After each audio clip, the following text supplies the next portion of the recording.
याद नहीं है, उन्होंने कभी गायत्री मंत्र पढ़ा नहीं है। उनको खुद को याद हो तो आजा बीच चौराहे पे बोलते कि उनके परिवार का कोई भी गायत्री मंत्र मुक्त थे। वो ग्रेसिम उद्योग और जितने उद्योग हैं वो सब लोग पुलिस प्रशासन में जोर मार रहे हैं कि इनको एफआईआर नहीं करें। संत के दूसरे दिन एफआईआर होती है, वो लूट का केस है। अगर कोई व्यक्ति रोड पे चलते हुए किसी की चेन स्केचिंग कर ले तो उस पर लूट का केस लगता है, भले ही वो खोटी हो। यहाँ तो महाराज को मारा भी और उसकी चेन भी, पैसा भी छीना। पैसा वो यहाँ पे आश्रम पे देने आ रहे हैं तो उनपे लूट का केस रजिस्टर्ड होना था। साधारण धाराओं पे केस रजिस्टर्ड हुआ। पुलिस अधीक्षक को मालूम है, नगर पुलिस अधीक्षक को मालूम है, थाना प्रभारी को मालूम है। थाना प्रभारी उल्टे हमारे गवाह बोलता है कि आप गवाह नहीं दोगे। हम जहाँ जितने लोग आए सब गवाह देने को तैयार है। जो लुटेरा है उसका संरक्षण दे रहा है। दूसरी चीज उन्होंने ये बोली कि ये जमीन हमारी है। ये जमीन उनके पिताजी जब यहाँ आए थे ना ग्रेसिम में नौकरी करने, तो उनसे पूछा जाए कि कब मिली थी उन्हें। अगर उनकी जागीरदारी होती तो वो यहाँ पे क्यों आते नौकरी करने। उनकी कोई 1 बीघा भी जमीन नहीं रही है। उनकी माँ को पट्टा मिला था यहाँ, वो भी उस कोने पे है 1.5 बीघा का। 1.5 बीघा की यहाँ पे उनने 1500 बीघा कर ली।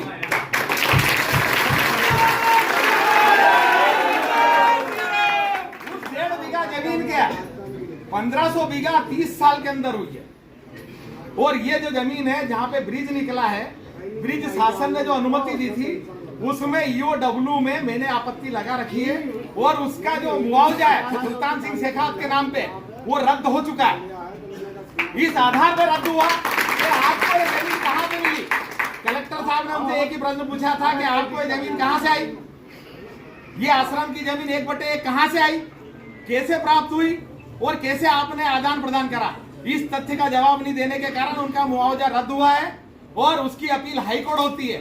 और हाईकोर्ट में ऑलरेडी उनके खिलाफ दिलीप गुजर ने लगाई थी, वो तो बीच में हट गया। उनका समझौता हो गया दड़िया की जमीन में और मिलजुल के खाली। और अब वो जो पिटीशन है, उस पिटीशन के इनके ऊपर जो लक्ष्मण शेखावत बोल रहे हैं उस पर 18 केस रजिस्टर्ड है, अपराधी प्रवृत्ति का है। और कुछ कमजोरी थाने की भी रही। उन्होंने लिस्टेड केस की सूची नहीं लगाई। लिस्टेड केस की अगर सूची लगाते तो जमानत नहीं होती। जमानत का आधार ये बताया कि साहब जो आदमी 6 लाख का रिटर्न भरता है वो लूट कैसे सकता। तो चोर डाकू लुटेरे भी रिटर्न भर रहे हैं तो वो साहूकार हो गए क्या। यहाँ पे तो नीरव मोदी भी चला गया, वो भी रिटर्न भरता था। तो लुटेरे के रिटर्न से उसको तुलना नहीं की जा सकती कि वो लुटेरा है कि चोर है। जीएसटी चोर भी जेल जाता है। साधु संतों की सरकार है, कहाँ गई प्रशासन की मौन बैठी हुई है। क्या संत को भी हथियार उठाना पड़ेगा। इस तरह का जब आज एक संत के साथ हुआ, कल दूसरे से हुआ, तो जब संत पर हमला होने लगा और आप लोग आगे नहीं आइएगा, आप लोग संत की रक्षा में आगे आइए।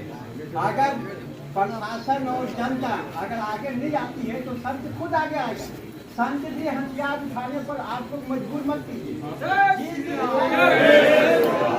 हथियार उठा देगा उस दिन प्रदेश में कोई भी भू माफिया और चाहे इस तरह का काम कोई नहीं करेगा। मकान पर बुलडोजर चलना चाहिए।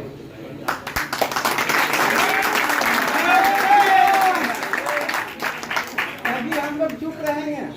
अगर उनका मकान 10 दिन के अंदर में मकान नहीं टूटता है तो आगे हम एक बहुत बड़ा संत समाज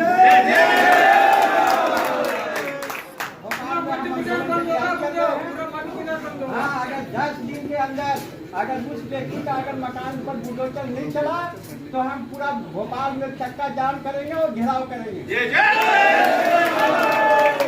और जिसने भी ये गलती करा उसे माफी मांगना चाहिए, उसे कुछ ना कुछ समाज में दंड देना चाहिए। और जिसमें भी बीजेपी की गवर्नमेंट है जो हिंदू का नाम चला रही कि हम हिंदू है, और यहाँ हिंदू में ही एकता एकजुट नहीं हो रही है, तो इससे क्या परिचय देंगे। हम कैसे कहेंगे कि हम सनातन के बीजेपी हमारी सनातन है। हमारे स्थानों पर इस तरीके से घात हो रहा, कल से महाराज जी के ऊपर हुआ, कल से हमारे ऊपर होगा, कल से ऊपर ऐसे तो हर क्षेत्र में गांव वाले करेंगे। तो इस पे आप सब अधिक से अधिक महाराज जी के साथ खड़े हों। और महाराज जी के साथ भी सनातन की बात है ये, तो क्या ना महाराज जी की है, ना मेरी है, ना ये संत पूरे हमारे सनातन धर्म की बात है। जब सनातन में एकता नहीं होगा तो हम बाहरियों से कुछ नहीं कर सकते। इसलिए पहले घर में मजबूती होनी चाहिए और जिसने करा है उसको कड़ी से कड़ी दंड मिले, वो समाज में उपस्थित हो। ये पुलिस प्रशासन का भी काम है और हम सब का भी काम है कि जोर डालना कि भाई जो गलत करा वो समाज खड़े हो सामने में। किसी को मार देना और कोर्ट कचहरी करके आ जाना है कोई बड़ी बात नहीं है। ये तो एक पेशावर बन गया। आज उनके साथ हुआ, कल मेरे साथ हो जाएगा, रात भी रात फिर आदमी थाने जाएगा, जमानत लेके आ जाएगा। तो ये तो मतलब कोई वैल्यू ही नहीं रह गई किसी की, ना धर्म की रह गई, ना भेष की रह गई, ना इंसानियत की रह गई।